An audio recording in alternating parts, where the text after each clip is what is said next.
Let's start with a quote that might just change the way you think about success. You do not rise to the level of your goals. You fall to the level of your systems. Hello to all viewers of my channel. Just let that sink in for a second. It's a real game changer, isn't it? I mean, if you've ever set a huge New Year's resolution only to watch it completely fizzle out by February, well, you know exactly what this means.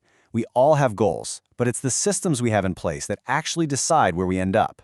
And that leads us right into our first big idea, this myth we've all been sold about big goals.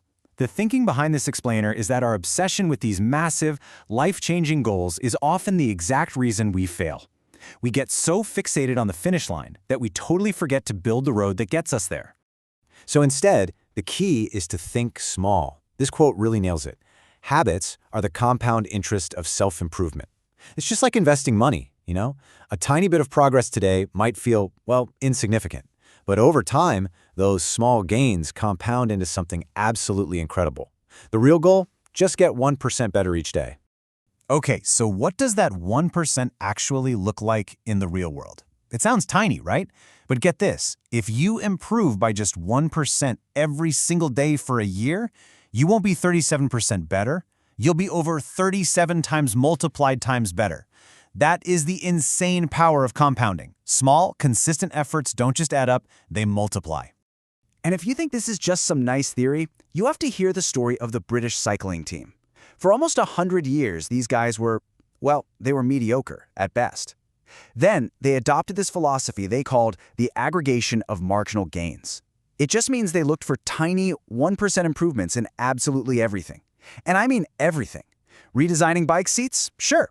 Testing massage gels? Okay. But they even hired a surgeon to teach them how to wash their hands properly to cut down on colds. And the result? They went from being a laughingstock to dominating the entire sport. It's wild. All right, so we get it. Small habits are the what. But how do we actually build them? That brings us to the how, which is a super simple science-backed framework called the 4 laws of change. First, we got to understand how habits even work. Every single one of them, the good and the bad, follows this exact same 4-step loop in your brain. It starts with a cue. That's the trigger, like your phone buzzing. That leads to a craving, that little itch to know what's up. The response is you picking up the phone, and the reward is that little hit of satisfaction from finding out. This loop is running on autopilot in your brain all day long. Now here's the cool part. Once you see that loop, you can turn it into a user manual for your own brain. These are the 4 laws. If you want to build a good habit, you make the cue obvious, the craving attractive, the response easy, and the reward satisfying. Want to break a bad habit? You just flip the script and do the exact opposite. It's so simple and elegant. So where on earth do we start? Well, the most powerful place is with that very first law. Make it obvious.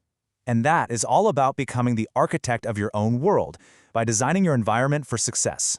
Think about it this way. Your environment is like an invisible hand, constantly pushing and pulling you in certain directions. We love to talk about motivation, but motivation is fickle, right? It comes and goes. Your surroundings, though, they're always there. And those people we think of as being super disciplined, they aren't superhuman. They're just better at setting up their lives so that the good choice is also the easy choice. And this just shows you how easy it can be. You want to go for a run in the morning? Don't make yourself search for your gear. Put your running clothes out right next to your bed. Want to practice guitar more? Stop hiding it in its case. Put it on a stand right in the middle of the living room. You're using these simple visual cues to make your good habits practically impossible to miss. Okay, now let's jump to the 3rd law, make it easy.